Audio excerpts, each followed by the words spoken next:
Welcome to the Guiding Voice podcast, a space where we explore change, healing, and the journey back to your true self.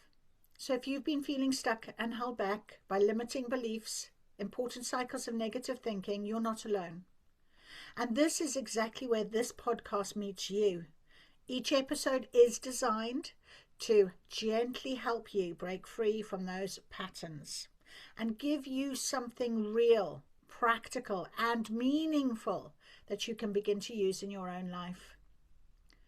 Here we don't just talk, we share tools and insights and stories that are not only inspiring but also understandable and relatable, so you can truly connect with them. And most importantly, everything we explore is something you can take away and apply, so that change isn't just an idea but something you can begin to live. You'll hear from mentors and coaches, authors and teachers and experts, people who have all walked through challenges and traumas and faced their own struggles and found a way forward. Their stories are here to open your eyes, touch your heart, and resonate deeply within you. And as you listen today, my hope is that you feel supported, empowered, and guided, because this journey is yours. And you don't have to walk it alone. I send you my love and blessings as you continue on your path of growth, healing, and transformation. And today I am honoured to welcome our special guest, Lynn Jones. She's joining us today as a qualified NLP practitioner, a therapeutic mentor and wellbeing consultant. And I met her in the clearing workshop with somatic sound frequencies a couple of weeks ago. Her light and her presence was so peaceful and harmonizing, I had to invite her onto this podcast today. So she joins us to share her guidance, her experiences, and she shows how she helps people to reconnect with themselves, understand their patterns, and create healthier relationships with themselves and with others. She talks about parenting and healing, mother wounds as well as inner child healing. And she says bridging where you are and where you want to be is an emotional understanding and practical action that can create a safe space to heal from the past and connect to your authentic self. So take this moment for yourself, pause, breathe, and allow yourself to fully receive the insight, the inspiration, and powerful conversation ahead from Lynn Jones. So I want to welcome you officially to the podcast, The Guiding Voice. Lynn Jones, how are you? I'm good, thank you. And I'm really, really thrilled to be here with you today. Oh, thank you so much. Do you know, I met you a couple of weeks back. We sat next to each other in a clearing session with Mab Jones, who incidentally I interviewed last week, and you might have seen she's on the podcast. What an Oh, amazing woman, wasn't she? She was just beautiful. she is great. Yeah, and I met you, and you know, you just resonated with me. I just knew I wanted to have this chat, and you said yes, so well done. I did, which is very unusual for me. I don't usually say yes. So it kind of caught me by surprise, but I am really pleased to be here. Oh, that is so lovely. I mean, I know you sort of mentioned, my website, I'm just getting it up. Then you still said yes. So well I done. did. Yes, I'll put the link for the website, of course, at the end of the podcast for people to have a little look through. But anyway, you know, as I always do, and my listeners, the subscribers that listen to the podcast will know, we always kind of start off with, who are you? Because I do believe that we are all awakening. We're coming into our soul purpose. Our guidance is very strong at the minute. And we are, you know, we've started somewhere. We've started with a purpose from somewhere. And sometimes it can take a little bit of time to get there because we have to overcome challenges and traumas. So let's start, first of all, with you then, Lynn. You know, childhood. Where did you grow up? Where were you born? I live in Barry. I live in Barry, near Barry Island, so Gowan and Staceyland. Wow. And I've always lived here, and I'm a real home bird. So, I love the area. I love where, and lots of my experiences have been here. So it's yeah, it's definitely the place for me, I think. We've recently just moved house, and so we're right by the sea now, which is beautiful. Oh, So there's a lovely. lot of work to be done, but I'm really excited about that. Yeah, yeah, yeah. So you grew up Mm. in Barry, and have you got sisters, brothers? Um, I've got sisters. Yeah, I do have sisters. And I guess all of that is part of my story and part of where I am and like how I've got to be where I am. And fortunately, I don't have very good relationships with my sisters. But again, it's a learning curve. It's a part of my story. Mm-hmm. So, your mom and dad, are they still here, or you still see them? My father passed away a long time ago now, 1999. And my mum passed away 2 years ago, Oh, I'm or so just over, sorry. actually, it's just over a year ago, not Yeah. 2 years yet. Oh, sorry. Yeah. Were you close? No, no, not at all. Um, and I think, as I've come through this whole process and I reflect on stuff, I can see that my relationship with the people that I grew up with, and mainly with my mother, actually have shaped a lot of the work that I do today. I've learned a lot and I share a lot around daughters and their relationships with their mothers. And the work that I do, helping people one to one, it comes up a lot. It's almost like people are drawn to me with those problems because that's what I've been through. Absolutely. There's two massive healing areas. Most people that I've spoken to, I've certainly gone through. It's inner child healing from Hmm. childhood wounds and trauma and challenges, and also mother wounds. And they can actually date back ancestrally as well. Absolutely. And Mm. it is those patterns, behaviors, belief systems that we suddenly in later life think, no, they don't work for me anymore. I can't Um, do this. I can't be this anymore. So you yeah, must, really resonate with that because you've lived it. I absolutely have. And I think it all came to a head back in 1998 when my marriage was falling apart really, and I my ex-husband became very violent with me, and so I decided it was time to leave. And at that point, I really thought that I had this lovely family and that everybody was with me and supportive. But actually, what I found was that they all liked it all the way it was because that worked for them, and they wanted me to stay in this relationship, and I couldn't. There's no way I could. I think something had already awakened in me, and I knew that I couldn't. I wouldn't stay there. And so that was where I really realized where everything it all came crashing down. So I had no family. They all abandoned me really. And so I did it by myself, despite of all of that. But in that process, I learned so much about the importance of connection, the importance of attachment, being a parent and what that actually means, and what parents can do to their children if they're not aware. I've got two boys myself, and they were about 8 and 10 at the time. So I was acutely aware of what I was going through and how that was affecting them. So yeah, so that's where my whole story and this journey really, really started. Because as I say, up to them, I thought life was normal. I felt like we had a good family. It was lots of us. We supported. I thought that that's how it was, but it turned out it wasn't like that, and it was a real shock for me to find that out. So when you're left in that situation, you have no choice really than to sort out what's going on, understand your feelings. I had the boys to bring up, so I had to find a way forward. Um, and so yeah, it was a real, it was literally like a bomb went off in my whole life, like a wake up call, a big Yeah. wake up call. And that's exactly what it was. And Yeah. sometimes when we go through those real dark times, we don't, and when you're in it, you don't necessarily value it as, oh, I'm going Oh to come no. out the other side and I'm going to find the light and it'll be just wonderful. It is Yeah. now when you look back, but obviously there's reasons for everything. But then when you're going through it, and I know there will be listeners that will come across the podcast Mhm. because it will resonate with them, and if they're sort of going through a traumatic time, a situation where they really believing there is no light, when actually we are here saying there is light and there is connection and there is help. And that's what your job is now. This is what your sole purpose is, isn't it, Lynn? You know? Yeah, absolutely.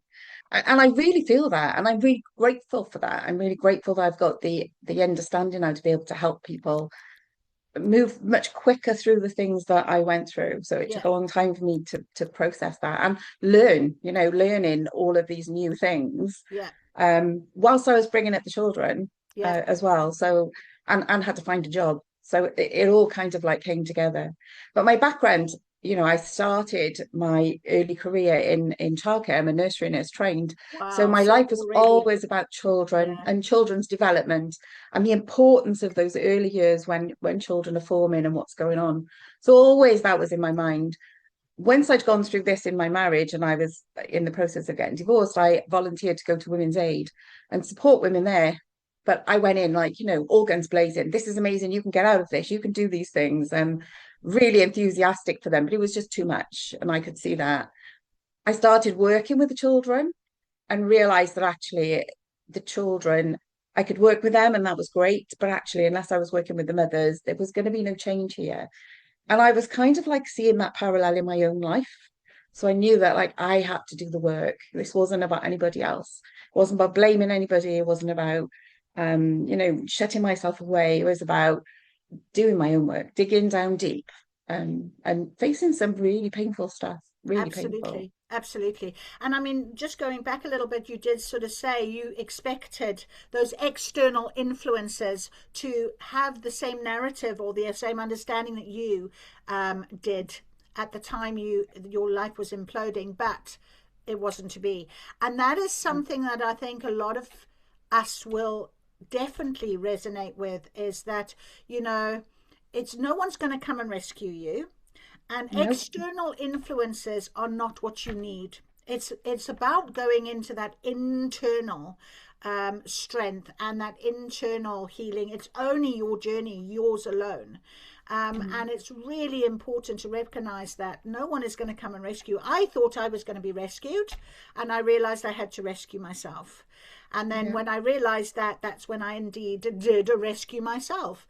And also, the other thing you sort of said, you know, working with people and going into the women's aid and saying, well, you know, it's fine.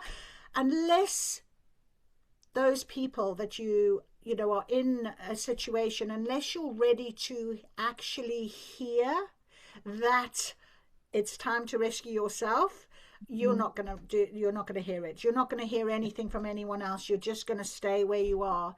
And that's really important to recognize, isn't it? oh, so important. I know, and we can't heal anybody. We can't do that. It's not that I do stuff to people. I just create an environment and give them knowledge and information about themselves, help them join the dots so that they can do that themselves. But you're right, if they're not in the right mindset, they're not ready for that, it is pointless, Yeah. absolutely Yeah. pointless. Much like this But guiding voice podcast is, it's joining the dots. It's giving people the yeah, opportunity to hear something from someone. It might not be you today, but in a week's time they might hear you again and your mindset has changed. So I yeah, think the real message is don't give up on that, because there is no, always that help out there. It's just when you're ready to hear it. That's really yes, important.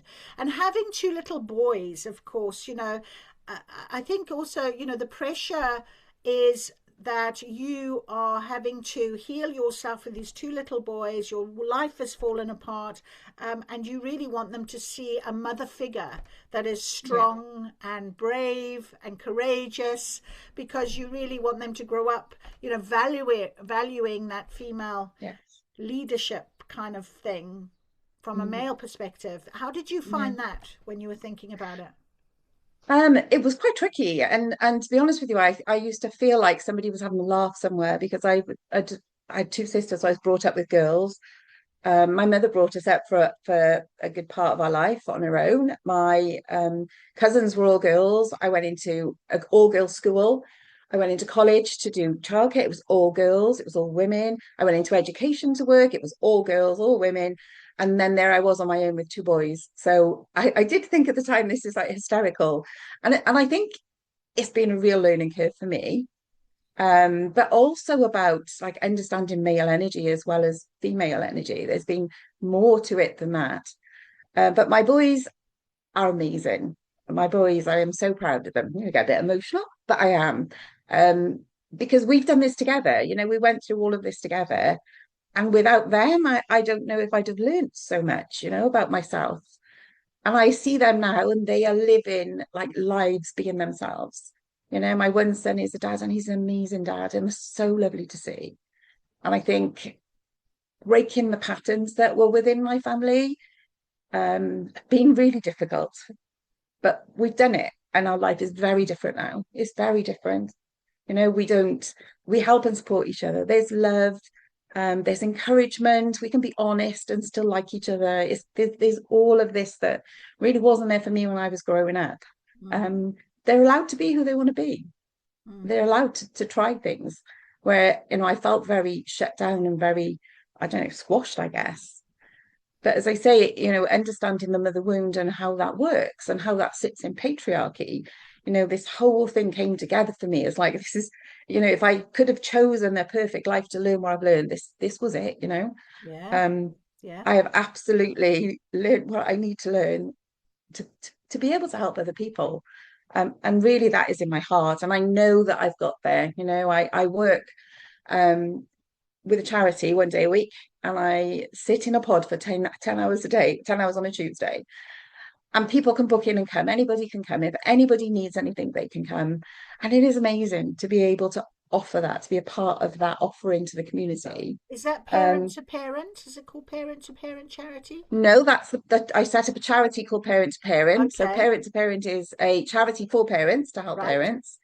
Um, this is called It's Good to Talk, and it sits in a place called Victoria Park Community Centre, and it's run by somebody called Caddick's Corner, and they have really enabled people to access whatever support they need. So people can come, and sometimes they just need a chat.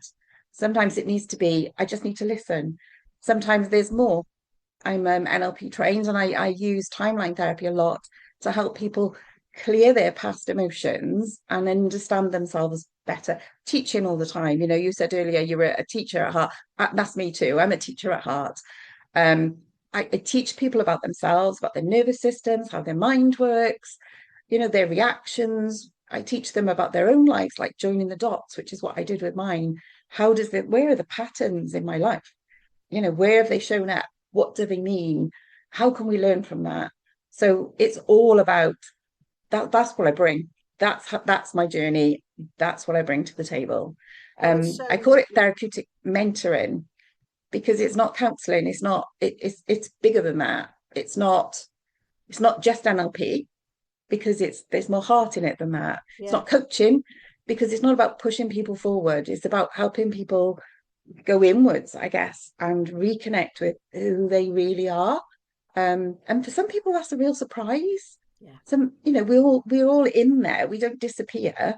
My journey has taken me to a place where I know this is who I really am. Like Yeah. I can't cover this up anymore. And I think I learned at a very young age to cover it up, to not be seen, not be big, not be loud, not be the person that wants to help everybody, unless I did it Was that quietly. because of fear of reprisal, of punishment? Humiliation is just was the word that comes into my head. Um, I remember doing some things when I was younger and being laughed at for what I'd done. Um, and I think even though at the time that might have been a fun thing, like nobody meant any harm by it, for me it really did um, do some damage deep down because it was constant. It was constant. And I was the oldest of three girls, so I was always the one. I was like the test case. I always I felt know like how I had you it feel. harder. I'm the same. I was the black sheep. Yeah, You see, yeah, I was the definitely. oldest, so I was always the black sheep, and I do remember the conversations amongst all the my mother and aunts, and oh yeah, oh she's such a troublemaker. Oh, she opens her, she's so There was Yeah, always I was always a problem. yeah, And I wasn't yeah, a problem. Now I look back at it, I see that actually I was intelligent. I was grabbing a moment to explain yeah, something that I thought was relevant as a yeah, person. a child, we forget that children are people. They are Absolutely. learning, growing. Let them speak, Mhm. And Yeah. I was always squashed down myself, so I know exactly what you're saying there. And I think a lot of people, possibly from with the inner child, sort of the wounding, that is quite a Mhm. traumatic thing to have to grow up thinking, oh, I shouldn't voice my opinion, or I don't have anything good to say, or I'm not the person that everybody thinks I should be, kind of thing. Yeah. Absolutely, yeah. And about being, yeah, too big for my boots. Yeah.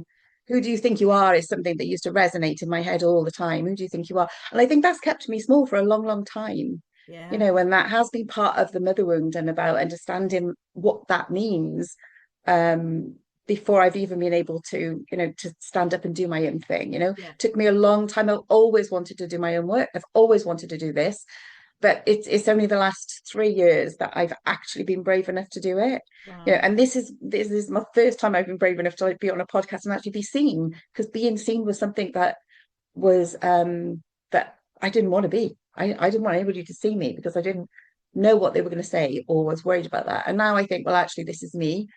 And if I'm saying what you don't want to hear, then that's not my problem, really. Yeah, I'm not being mean absolutely. and nasty. Well, it I'm boils down to just my truth. worthiness, doesn't it? And when Absolutely. we all, when your life was imploding, and there you were with two small boys having to recreate yourself because Yeah. you sort of kicked out of that environment that you thought was, your stability, but actually it really Mhm. wasn't, but you thought it was. And then, I was the same. And I think a lot of listeners will be of the age of children that have left home, and it's that emptiness and who am I? Yeah. Finding yourself again is so, it can be really difficult at later stage in life, midlife. And it's a Yeah. real thing. It really is a real thing. And then on top of that, you've got all this sort of trauma and challenges and things you've suppressed and what have you that just needs to come out. So your offering of people to just talk to. In actual fact, I think I read you described it as bridging where you are and where you want to be. So sort of making Absolutely. that opportunity for that bridge of safety almost to cross over. And I It think that's is. so lovely. As a Yeah. teacher, I mean, as a lecturer, that is one thing I say to my students. I've got exactly the same principle as you. I can teach you theory all day, but actually, what I say to them is, I really want to teach you to become the best version of yourself by the time you walk out of this course. Mm. And we do that by really, allowing that freedom of expression, of opportunity, of whatever it is to grab hold of. And some of them are Yeah. ready to listen at level 4, some only at level 5, some only at the last minute, but they do eventually do listen. In their own time. Yeah, definitely, But it definitely. is. But I find until we get to that point, that one side of the bridge where we acknowledge and accept where we are, we can't move on anyway. We Yes, have yes. to sit and say, okay, this is really hard. This is where I am right now. This is what's going on right now. I don't like it and I don't want it, but I have to accept that this is it. Yeah. And from that point, I think that's a really strong place to be, because from that point you can move. Yes. When we're pretending everything's okay, and I see a lot of people who do that, and I can very clearly see and hear in their tone and their voice, it's not okay, but they're telling me everything's fine. Their childhoods were amazing. They've had lovely parents, and I'm like, well, somewhere in your life, something has created this fear of whatever it is. Something's created that. Um, and so just finding that. And after a little while, people will like loosen up, and they will start to talk. And then we can start to cross the bridge. Then we can talk about where they want to be, how they want to be, what they want their life to be. And the NLP techniques that I use really help that. The timeline therapy is so powerful, Yeah. literally changes people's lives and allows them to access, the hope and the optimism which supports that journey to where they want to be. You Where know, did it's you come across? Because that is one thing that we're going to talk about now is the sort of the tools that are in out there that you can utilize. You can utilize to help you move forward, to take that next step, to jump off the floor. And I have been on the floor many times, me to too. get yourself back up. And there are tools and guidance and books and all sorts of different things that you can do. And obviously sometimes it's a mixture of things, and some things last for a minute and you go on to something else, and it is about having that. So those tools we'll talk about, but where did you find that pivotal moment where you knew NLP, for example? So NLP stands for Neuro-Linguistic Programming. Yeah. If those, some of the listeners wouldn't necessarily know what NLP is, so I want you to explain that. But first, before you do that, when did you find your tools? When did I find my tools?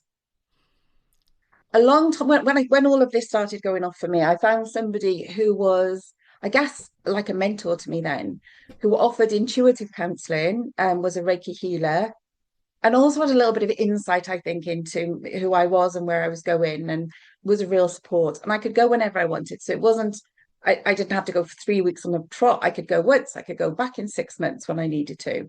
And he started to teach me quite a lot of stuff. And he introduced NLP to me. He told me this is something that I would find really useful and interesting. So I went off and found somebody and did a course years ago, like 20 odd years ago.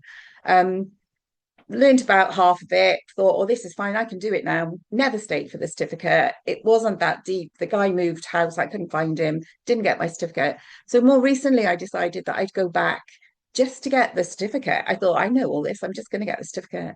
But when I went back into it, there was a whole, it's almost like I've grown so much, and there was a whole level of learning that I'd missed completely way back then. And so I absolutely swallowed up everything, and did the coaching, the practitioner, the coaching, and the masters, and loved it. Learning the timeline therapy stuff has been massive, because that is what I feel really helps people the most. Um, and it's given me the confidence to use those tools. So yeah, so I guess I was signposted to it, but it resonated straight away with me. I mean, neuro-linguistic programming is all about how we learn what we learn and how we store it and how that affects our behaviors. So more and more, that is what I'm doing. I'm helping people look at their lives now, what's going well, what's not going well, how can we help that to be better, and use these tools then to help that. Yeah, yeah. I mean, you're right when you say what resonates. And I mean, 20 years ago, there it was, but it's only been more recently that you've, as you say, picked it up back again. So, Yeah. as I say, some things do come and then they go. I mean, I was the same. It resonated with me, my Buddhism practice, Nichiren Daishonin Buddhism, the Namyo Renge Kyo chanting. And again, it was very synchronistic how it came into my life. And I Yeah. still use it today. I don't go to my groups anymore. But at the time, 8 years ago, I needed the group. I needed to cry every day. I needed Yeah. that safe Yeah. place, That community. Yeah, yeah, Yeah. yeah. So NLP, so neuro linguistic programming, for those that don't know much about it, in layman's terms, just describe it and how you would use it in your practice of mentoring. It's how what we've been through and our experiences program our nervous system and our brain and our mind, how our unconscious mind holds on to a lot of of the lessons, of the things we need to learn, and we have no idea what that is. So the NLP helps to access the unconscious stuff. um and once we've seen it and we can talk about it, it can heal. Once we've done that and shifted it, it no longer affects us in the same way. So it's changing our programming. Like if we were a computer, it would be changing our system, changing our giving it a really good clear out so that it can reboot, start again. And quite often that's what people say is, I feel like I'm ready now. Yeah. I've been rebooted. It's like switching that switch, flipping the switch, isn't Yeah, it? It's yeah, changing that mindset. I mean, it's the same as if you wanted to give up, addictions. It's about yeah, really taking, because the addiction is in the mind. So Yeah. what you keep saying to yourself, your programming of patterns and behaviors of, believing what you've been told, or what you keep saying to yourself, I'm not worthy, I am nothing, I am useless, I am those sort of things. That is Yeah. NLP. That's that where NLP comes in and says, no, you need to restate Yeah. those things. Is that right? Yeah, absolutely. And it changes how we feel about ourselves. It changes how we see the world, and it changes everything. It's been really strong influence on me for sure. Yeah, yeah. And I mean, at the end of the day, as with anything, you've got to want to do it. You've got to Yeah. put the work into it. It is healing. But you've got to, as you say, you can't bury your head in the sand. You can't pretend. No. It is everything to do with this healing journey. If you are even just starting off on it right now, any of the Mm. listeners thinking, oh, I just know I need to change. I need to up and go. I need to make a move, be patient with yourself, take the one step at a time, but you do have to invest yourself into that, don't you? Yeah, absolutely. You do. It is about work. I hear people say it thinking, they talk about healing like it's like all fluffy and lovely and soft and cushy. It's absolutely not. No. Healing is hard. You have to face stuff that you don't really want to talk about or think about or accept about yourself. Mm. Um, and you have to put yourself in places that feel really uncomfortable Yeah. to work through stuff. But I absolutely believe we can reprogram, our experiences, our mind, it can all be reprogrammed. Our nervous system's got a lot to do with that. And I find that when I teach people about their nervous system and how it's working, there's like a light bulb. There's like, oh yeah, it's a biological response. The reason this is a biological response. It's not because I'm broken. It's not because I'm bad. It's because this is what I've learned will keep me safe. And it's all about that. It's all about safety. It's all about being Sort of safe. things do you do with the nervous system then? How do you teach Explaining really. people? Right, okay. Yeah, I explain about um the different ways that it affects us and how we experience that, and about the energy within the different emotions and feelings and how that affects us. So, the high energy emotions, the anger and the fight or flight that comes in with that then, and how that works. And how if we get support within that period, we can actually bring it right back down into the homeostatic state, which is where we all want to be, really. That's the bit where we're comfortable. If that doesn't happen and we're left in that space for too long, then we fall, and we can fall into freeze. And freeze, there's a lot of shame around the negativity around freeze, because we stop, we don't do anything, we've got no energy, we don't want to do, we just lock ourselves away. But actually, it's a biological response. And when we're in freeze, we need safety, we need to feel safe. So depending on where people are within that, it depends on how I work with them too. Yeah. Because if they're in freeze, they're not ready to do stuff. They can't do stuff. They need to feel safe enough. It's almost like they need to thaw first. So it's giving them that warm space, giving them the safety so that they can actually feel safe enough to look at what they need to look at. That's And if people are in that anxiety, which lots of people are these days, they live in this constant state of anxiety. It's about looking at, okay, what support do you actually need? Where are the problems in a practical way to start with. mm, And even that helps them to lower their anxiety. And then teaching small techniques like breathing and just regulating, understanding, meditations. just going to We say, do then there's those other tools. Yeah, breath work and yeah, meditation. journaling, Yeah, yeah. letter writing, all the things that help us release the stuff that are keeping us like revved up in that anxiety state. So Absolutely. I mean, like yeah, even for me, like my yoga retreats, going on a yoga retreat, and then we do a sound bath, and we do the yoga, the physical. It's that mind, body, soul. Your physical, emotional elements of your yeah, body you're looking at and everything. looking after. Yeah, yeah. Yeah. And what is And this I think time? Go on. Sorry. Go so on. I was going to say that this is not just about like working with women or working with, and it's about everybody. It's like we're all human beings. We've all been coming the same way. We'll all go out the same way. So this anxiety and stress and life stuff that we share, there's a real common road here that we all walk down, and we may experience it differently, but we're all on the same road. We're all in it together. So I've done this kind of work in construction.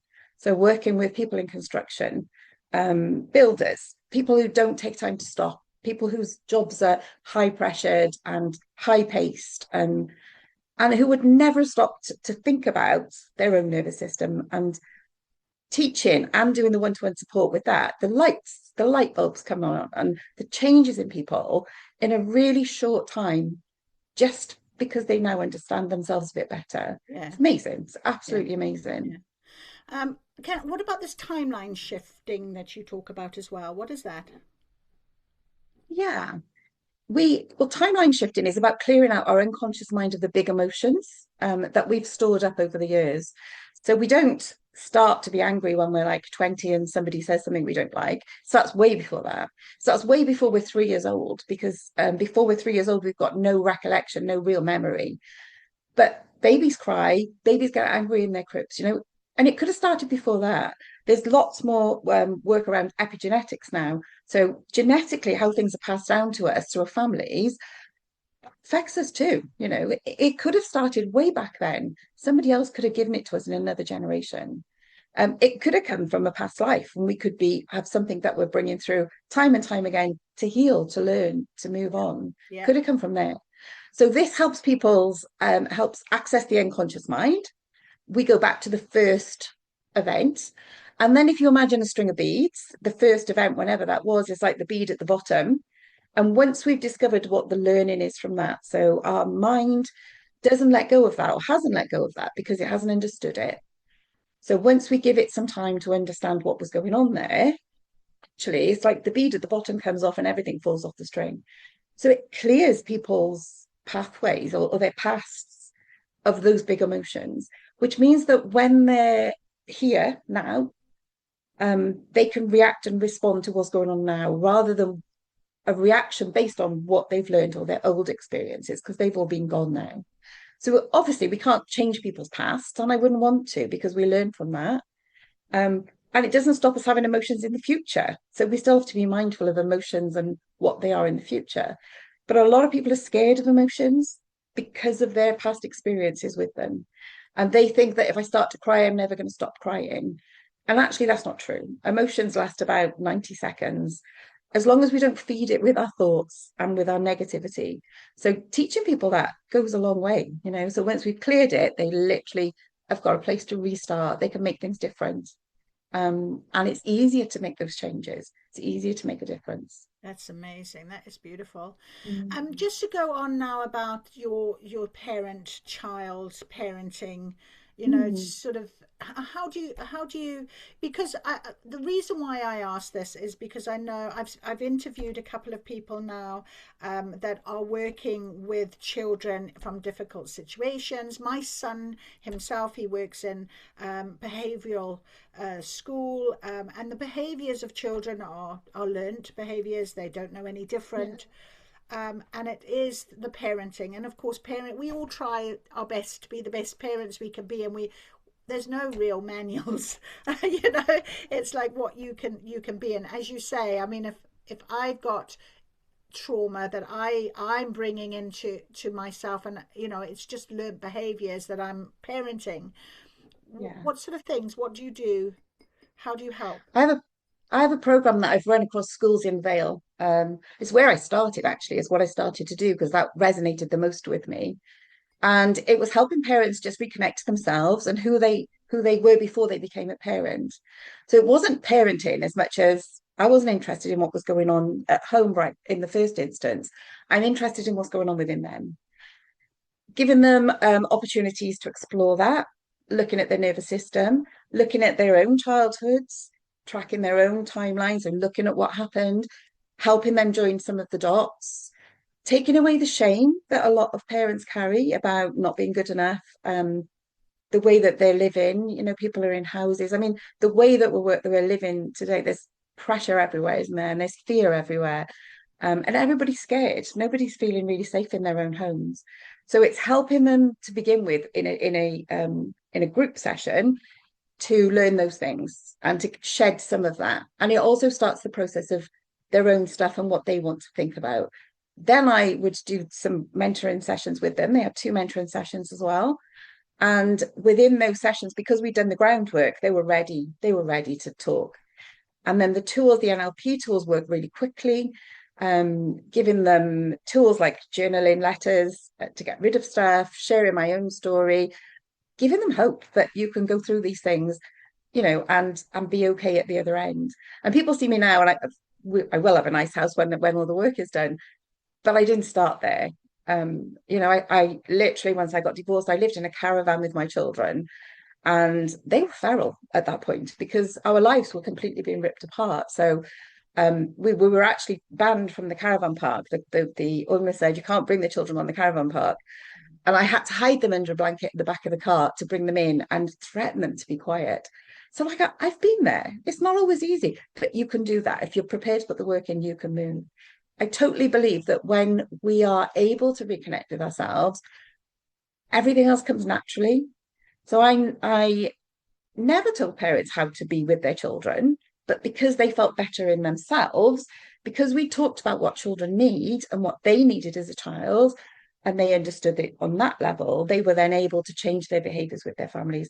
And it changed families. It changed how they parented, how they thought about themselves, how they connected with other people, how they engaged with other services, because they were more able to speak up and they didn't feel quite so defensive, and they understood what the help that they needed in a very different way.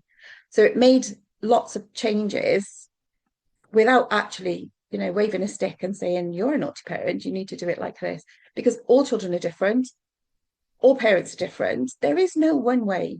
There is no one way. No. And we have to, I do believe that internally we can do that. We are built to have children. We are built to nurture our own children. So when we're feeling okay, and I learned that in my own life, when I was in a good place, my kids were great kids. When I was not good, oh my goodness, there was all sorts going on. So it's about how, again, it's the nervous system and it's the co-regulation that goes on within that. So it's helping them to understand that, the science behind it, the human stuff behind it. And then actually the parenting just drops into place. It just works. Yeah. In a very different way. Yeah. So that is a lovely opportunity for any parents out there that are Mm, battling with, their own healing, but also with children that they just can't yeah. seem to communicate with, or they can't, they just don't know where to go. No. You're there to But we help with that expect guidance. Yeah, we expect parents, don't we, to show up and be parents without considering all of the stuff that's come before. Yeah. So I was working with a lot of parents. I think there was about 90 or more parents I worked with eventually across the Vale. And a third of those parents had actually been sexually abused when they were children. Yeah. Um, and they'd not spoken up and not spoken about it, or they had and nobody had listened. And now their children were at the age when these things were happening to them. And their nervous systems were absolutely wired because they were scared. So they were going to the school and being really angry at the school and the teachers, but actually what they were scared for was the safety of their children. Yeah. When we got to the bottom of that, when people shared those things and we got to the bottom of it, then, big changes can happen. Big Yeah. changes can Yeah. happen. Yeah. No, it's exactly, and we often have these sort of conversations. I mean, what, like you say, the children are speaking up and not being heard anyway, a lot of the time, in No. various different platforms, which is dreadful. But and then it's just this toxic environment that between parents and children. And I mean, Mm. it is something that has to be addressed in the society, and that's exactly what you're trying to do, and that's so lovely that Mm. you're there, Yeah, that's yeah, really yeah. wonderful. I mean, Yeah. is there something, how, for people who are listening to this now, what would you say if they are, at the end of their tether, they're getting to the point where they're feeling, where do I turn? What would you suggest? What would you say? First of all, wounds are wisdom. Okay. So I think if we can sit and accept where we're at, we're more likely to be able to get the help we need and to learn. Because I feel like if I've learned from my bad situation, it wasn't wasted. If I'd just gone through that for no reason, I would be really annoyed. So it's about learning, but just reach out to somebody and find somebody safe. So, and it might be that there's somebody in the community. It might be that it's a friend, and it might be that you have a parent or somebody that is safe. But there's so many different kinds of help out there. You don't have to just have counselling. You don't have to just have CBT. You just don't have to do this. Have a look around. There's so much more spiritual and holistic stuff going on now. And in my own journey, that has been really, really powerful. And a whole nother story. But a lot of people don't even know that exists. So I share those things when I'm working with people. I share, have you thought of this? Have you thought of that? Um, and get them to try different things. So Mab, that you mentioned right at the beginning, she came into one of my parent groups and did one of her tuning fork sessions. Those parents would never have accessed any of that. They didn't know that was a thing, but will have very much benefited from the work that she did with them in that session. So it's giving people those opportunities to think outside the box. So it is about thinking outside the box. It is about not losing hope, because there are people out there that can help. And there are ways forward, there are ways forward. I found books I've read, and I've got loads and loads and loads of books. Books are amazing. You can get so much from books. Absolutely. Podcasts these days are incredible. So much information on podcasts. Social media, there's groups on social media that you can join and you can just sit in or you can contribute to. Yeah. But it's finding, that community can help. Knowing that you're not alone. One of the biggest things that comes out of the feedback when I'm working with parents is I'm not on my own. There's other people doing this, going through this, feeling this. I'm not alone. And that's massive, knowing we're not alone. I think that is a very good point, knowing that you're not alone, but also a lot of parents feel shame. I'm They not do. coping. I'm not the good parent I should be. I know, whatever. Mhm. And there's a shame, there's a fear, there's a guilt, there's all of those. And sometimes that prevents them realizing Absolutely. that, there are many people that will Yeah. say, I was feeling exactly the same. Yeah. And it can just be that, it could be the beginning of your parenting journey, it can be the middle, and it can be the end Yeah. equally. It's Yeah. not, defined with just when you start off and you get it all No, right, is it? no. My boys are in their 30s now. And so, yeah, it continues. It It just does. changes. It just Yeah, changes. it does But you change. don't just suddenly not become a mother. It's not, you don't like resign from and just not do that. You still have those connections and feelings, and they're still your children no matter how old they are. Oh, So, absolutely. yeah. Yeah, yeah, yeah. So it's No, never too late to start exploring and being curious about what has brought me here, what has got me to this point, where, what is it I want, where do I want to be? yeah, I think Um, so. If you want to make a change as a mm, parent, even as a just if you're not a parent but as an individual, it's never too late to do that. And it's yeah, no one is going to stand there and say, right, we're going to punish you for all the wrongdoings that you seem to no, think that you've done. That no, is not what it's about, is it? no. Unfortunately, in some services, that's what their experience has been. Yes, And that doesn't help. That doesn't help. absolutely. So I left working for other people and doing this kind of thing because of that, because people Yeah, didn't want to engage, yeah. because of the stigma or because of whatever it was. Oh, yeah, Um, absolutely. I mean, there are many yeah, stories of lots of red tape and lots of mhm, lots of situations people have found themselves in, which is yeah, completely wrong and unfair, and they yeah, just cannot find a way out of it. no, Which is almost that external influences again, mm, definitely. yeah, it is absolutely. Sorry, I've got a little frog Okay. in my throat here. All right, so Mhm. just finally, then, as we wrap up today, because I've really enjoyed it, I mean, it's just been absolutely insightful. What would you have asked if you were a listener today? Ooh, what would I have asked?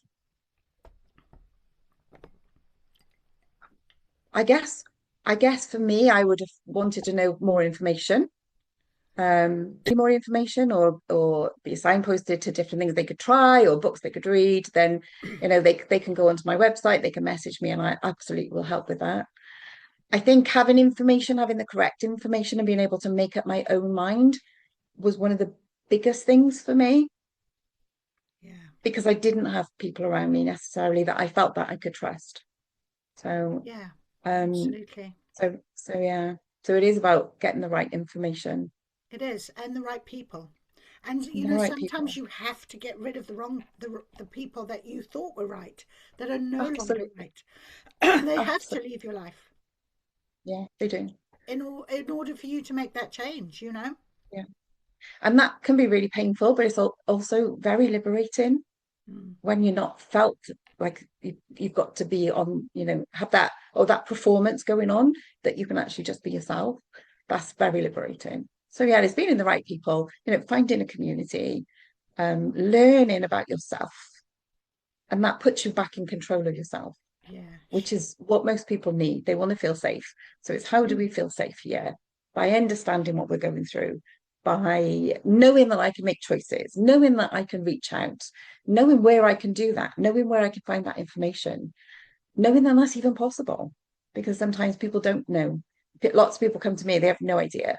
But there are so many possibilities out there Yeah. that they could access. So it's Yeah. sharing all those things. Absolutely. So, what is next for you? Is there a book coming up? Is there One day. podcast? What's going on? Any exciting things? Well, I would love to do my own podcast. I love people, I love talking to people, and I'm really interested in that. So I wouldn't be surprised if that and a book happen eventually. Like it? I've just rebooted my website because I've grown, in the 3 years I've been doing this, I've grown and I feel more confident in what I'm doing and I understand more about what I'm doing and what people need. So please take a look at that. That's new.